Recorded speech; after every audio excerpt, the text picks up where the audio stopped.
오늘 좀 블루베리 심는 거에 대해서, 심는 법에 대해서 좀 알려고 하는데요. 너무 미천 다 빼가신 거 아닙니까?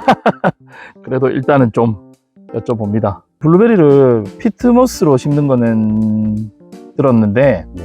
이제 화분에 심는 거와 토지에 심는 게 좀 네. 다른가요? 방법이 좀 혹시 차이가 있는지. 방법은 크게는 뭐 블루베리를 심는다는 거는 동일하고요. 네.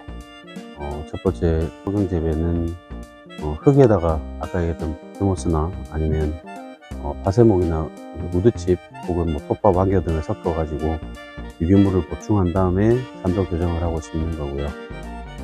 백 혹은 이렇게 화분 재배 같은 경우는 전문적으로 뭐 용기 재배라고도 하는데 거기는 인공 상토로만 이렇게 해서 블루베리 심습니다. 인공상토라는 게 이제 피트모스로만, 그렇죠. 피트모스랑 펄라이트 혼합한 걸로만 네네. 심으면 되네요. 그리고 뭐 일부 또 가격을 아까 얘기했다시피 피트모스가 비싸기 때문에 톱밥이라든지 얘기했던 우드칩 이렇게 유기물을 혼합을 해서 들어가시는 분들 있으세요. 그럼 보통 일반적으로 농장은 요즘에 토지에 심는 걸로 알고 있었는데, 네. 지금 대표님 농장은 거의 화분 재배로 지금 돼 있거든요. 네네. 이 관리하는 방법 때문에 그런가요? 토경 재배는 기본적으로 제가 여기 살고 있는 산청은 황토 흙이 많습니다.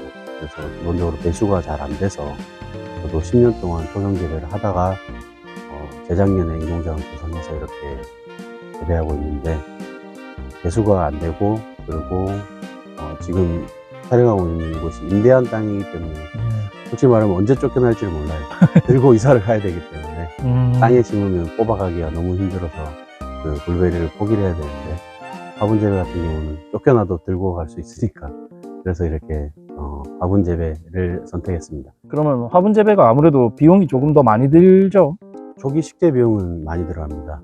블루베리를 자랄 수 있는 이 상토를 전부 돈을 주고 사서 혼합해서 용기에 담아야 되기 때문에 돈은 많이 들어가는데 보시다시피 그 후에 차후 관리 풀 뽑는 거 이런 거. 풀 제초 작업이라든지 그 다음에 작업의 효율성을 따져봤을 때는 저는 이 방식이 더 맞는 것 같아요. 그럼 물 관리하는 것도 네, 화분이랑 토지는 좀 다른가요? 네, 많이 다르죠. 단순하게 딱 그냥 정의를 하자면 토경 재배는 과수라고 보시면 되고요. 블루베리를 이렇게 용기 재배를 한다고 하는 것은 땅에서 끄집어내서 이렇게 올려놓은 거잖아요. 네. 그때부터는 원해라고 생각하시면 돼요. 그래서 좀 더 세밀하게 관리를 해야 되고요. 블루베리를 심은 이 피트모스라는 상토를 흔히 착각하시는 게 여기에 비료 성분이 블루베리가 잘 자랄 수 있는 비료 성분 거름이 섞여 있다라고 이렇게 착각하시는 분이 많으신데 피트모스에는 아무것도 없습니다. 그냥 뿌리를 지지하고 수분을 흡수해서 블루베리에 수분을 전달해주는 역할밖에 안 하기 때문에 이렇게 용기 재배를 하는 순간 모든 블루베리에 필요한 양분을 모두 이렇게 사람이 농장주가 이렇게 공급을 해줘야 돼요. 그래서 뭐 보시면 알겠지만 비싼 관수시설, 비싼 기계, 양액기, 관비기를 들여서 블루베리 밥을 챙겨줄 수 있는 그런 시설을 갖춰야 됩니다. 지금 그러면 여름 기준에 비가 안 온다고 생각을 하면 네. 화분에는 며칠에 한 번씩 물을 주는 게 맞나요? 가정에서 키운다는 전제하에? 가정에서 3일에 한 번 이렇게 듬뿍, 그러니까 듬뿍 이렇게 주시면 되는데 저 같은 경우는 기본적으로 사람이 삼시세끼 밥을 먹고 물이 부족하면 수시로 물을 마시잖아요. 네. 네, 나무, 작물도 똑같다라고 블루베리도 똑같다라고 생각하기 때문에 요즘 여름 같은 경우에는 5분씩 하루에 4번 그래서 20분 이렇게 물을 주고 물을 줄 때도 그냥 이렇게 더운 날에는 우리가 이온 음료를 마시지 않습니까? 그것처럼 블루베리에 맞는 지금 시기에 맞는 비료 성분을 이렇게 녹여서 같이 이렇게 공급을 합니다. 그건 이제 농장 기준이네요. 네, 그렇죠. 그럼 가정에서 아까는 3일에 한 번씩 주는 거는 네. 아무래도 세심하게 관리가 힘들어서 3일에 한 번씩 그렇죠. 흠뻑 준다는 거네요. 보통 저희 농장에서 묘목 사가셔서 가정에서 키우시면 나무를 여름에 잘 말려 죽이십니다. 3일에 한 번씩 물을 줄 때 가정에서는 한 번 줄 때 흠뻑이라 하셨는데 몇 리터 정도로 표현하면 되나요? 최소 8리터에서 10리터 정도 이렇게 한 번 줄 때. 그래서 화분 밑으로 네. 물이 이렇게 스며 나올 때까지 이렇게 듬뿍 주시는 게 좋습니다. 그러면 전원주택 이럴 때 토양에 키우시는 분들한테는 네네. 물을 며칠 정도 한 번씩 주면 될까요? 최소 이런 날씨에는 그래도 5일에 한 번 정도. 토양이 그래도 조금 조금 더, 예, 그래서 과수라고 표현드립니다. 아 조금 여유 있네요 화분보다는. 토양은 습을 이렇게 보습을 하기 때문에 네. 습을 유지하고 머금고 있기 때문에 어느 정도 이렇게 조금 손이 덜 간다라고 볼 수 있습니다. 근데 이렇게 인공상토로 키워서 용기에 키우는 순간 배수가 너무 잘 되는 환경이지 않습니까? 네. 그런 환경에서는 물을 꾸준히 공급을 해야 됩니다. 저 같은 경우는 하루에 4번 이게 농장이니까 네네. 열매 품질이라든지 나무 상태까지 다 하다 보니까 조금 더 세심하게 네네. 챙기셔야 되네요. 제 밥벌이니까 신경 써야죠. 가정에서 키우기는 아무래도 그게 쉽지가 않으니까. 네네, 맞습니다. 알겠습니다. 블루베리 심는 법에 대해서 조금 보여주시면 좋겠네요. 이 화분에 식재하는 거죠? 네네. 이 묘목은 뭔가요? 작년에 삽목해서 올여름 이렇게 큰 겁니다. 아 그럼 이게 2년 된 건가요? 네네, 2년생입니다. 시범 좀 보여주세요. 네. 저는 예전에 뭐 피트모스 폴라이트 따로 사가지고 이렇게 섞어서 작업을 했는데 이제 뭐 나이 한 살 한 살 더 먹다 보니 힘들어서 비싸지만 이렇게 섞여 있는 자재를 사용합니다. 물을 먼저 먹여야 되는 거 아닌가요? 아니, 저희 다 하고 나서 먹여요. 아 원래는 바닥에 해서 물을 흠뻑 먹인 다음에 뭐 한다고 들었었는데 그렇게 안 해도 되나 보네요. 뭐 나중에 충분히 잘 주면 되고 저희는 그 스프링클러 시설이 잘 돼 있기 때문에 네. 그냥 이렇게 심어 놓고 물을 그냥 흠뻑 줍니다. 아 이게 혼합이 돼 있는 거라서 이미 해면이 다 돼 있죠. 아 예. 해면이 돼 있는 네. 상태네요. 그래서 물을 좀 쉽게 잘 먹어요. 250리터 큰 거는 해면을 식혀야 된다고 하잖아요. 그렇죠. 아 근데 이거는 피트모스랑 섞여 있는 거네요. 네네. 그래서 기본적으로 보시면 이렇게 나무가 좀 곱게 잘 자라 있는 애들하고 조금 이렇게 휘어져 있는 거하고 이렇게 좀 비교를 하려고 이렇게 했고요. 네. 뭐 농장주나 관리하는 방식마다 좀 다를 수도 있는데 저 같은 경우는 이렇게 묵은 데를 다 제거를 하고요. 그 다음에 신초도 이렇게 자르고. 이거 너무 많이 자른 거 아니에요? 아니요, 저희는 강하게 잘라서 강하게 키웁니다. 그래서 아 어느 정도 자른 다음에 심는 게 더 낫네요. 네네.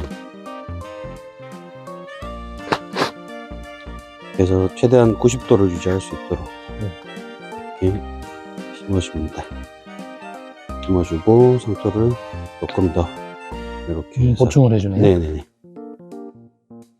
이렇게 작업을 해주면 끝이 나고요. 이렇게 자른 거에 대해서 거부감이 있으시고 좀 무서워하시는 분이 계신데 저희 농장을 운영하는 사람들끼리 하는 말은 자르면 자를수록 돈 번다 이렇게 표현해요. 그래서 나무를 얼마나 잘 다듬느냐에 따라서 원하는 위치에 원하는 가지를 배치를 하면 수확하는 데도 용이하고 많이도 달 수도 있고 그러니까 일단은 수확하는 사람들이 편하게 효율적으로 빠르게 좋은 열매를 수확할 수 있게 만들려고 계속 가위를 들고 다니면서 이렇게 나무를 다듬어줘요. 아 이건 지금 이 화분 사이즈는 가정에서 키우기 딱 좋은 사이즈네요. 그죠. 이 정도면 충분히 키울 수 있고 나무도 어느 정도 이렇게 무성한 것도 확인할 수 있고 열매도 많지는 않지만 그래도 1kg 정도 할 수 있어요. 수확량을 늘릴 거면 나중에 한 번 더 분갈이를 해줘야 되나요? 그렇죠. 그러니까 집이 크면 사람도 커집니다. 아 네네. 그런 것처럼. 아까 얘기했다시피 묵은 데는 다 제거를 해주고요. 네. 가지를 이렇게 자르고 얘 같은 경우는 이렇게 휘었잖아요. 네. 그러면 이 화분 모양과는 별개로 가지 중심으로 해서 네네네. 이 가지가 나중에 주축지 제일 큰 가지가 되거든요. 네. 이렇게 각도를 맞춰주시고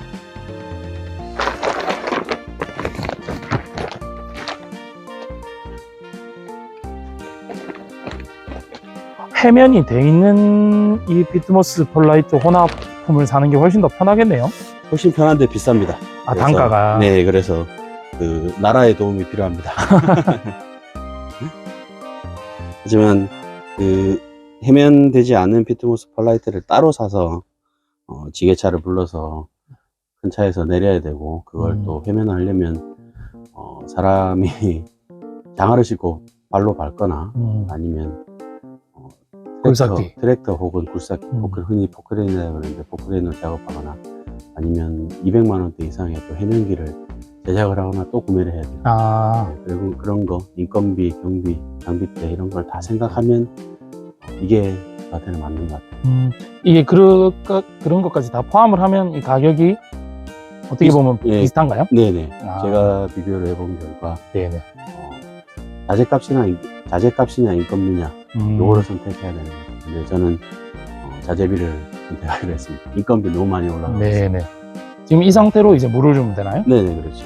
그래서 물을 얼만큼 줘요? 흠뻑 줘야 됩니다. 이 생각보다 상태로? 많이 주네.